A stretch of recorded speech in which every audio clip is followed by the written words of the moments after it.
Graded, ungraded, graded, ungraded. New, interesting, random, tall guy films. Color correction and grading has become one of the most important parts of the modern post-production process, but it's also one of the easiest to mess up.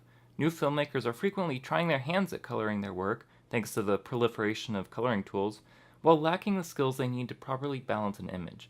This video will discuss some basic tips to improve your grades while discussing the color grading in my short film, Kansas Sunshine. I have 5 quick tips for color grading, so let's run through them and then dive into talking about my film. Tip 1. Think about the lighting and color while you're filming, not just when you open up a color grading application.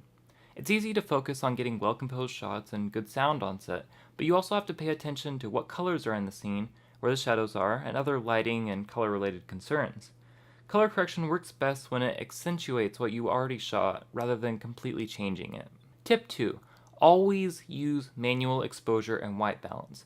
Doing any color work becomes much harder when the brightness and color of your scene is changing throughout a shot. Auto exposure and auto white balance will be constantly changing those values, making coloring far more complicated and time-consuming. Tip 3. Desaturate your shadows. When working on a film, you want to focus your viewer's attention on the primary subject.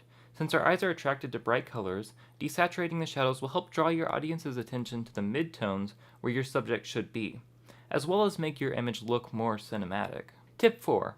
Use complementary colors. Complementary colors are colors that are opposite on the color wheel. They look very good together. You can utilize them by tinting one part of your image one color, while another part that color's complement. Teal and orange are the most popular combination in Hollywood, but other combinations like green and rose or yellow and purple can be equally pleasing. Tip 5. Bring down the intensity of your look. When you're first color grading, it's easy to get carried away with how good you're making the image look and end up making it look like Tim Burton threw up on your scene.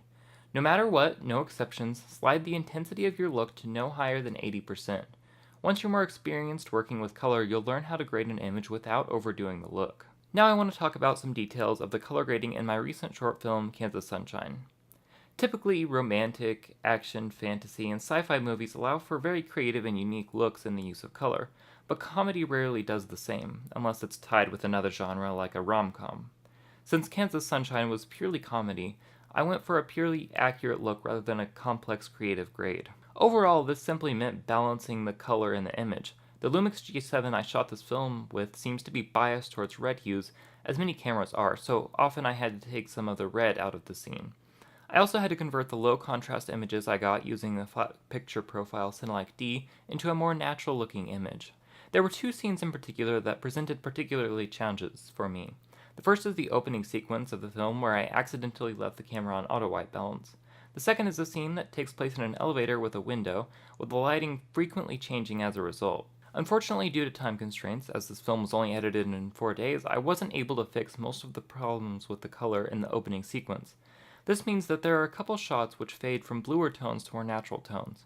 I wanted to have as much of the image be color corrected accurately as possible, but unfortunately repairing the damage done by using auto white balance would have required complex keying of my correction, which could have easily doubled the amount of time spent grading that scene, cutting into time for grading the rest of the film and working on the sound mix.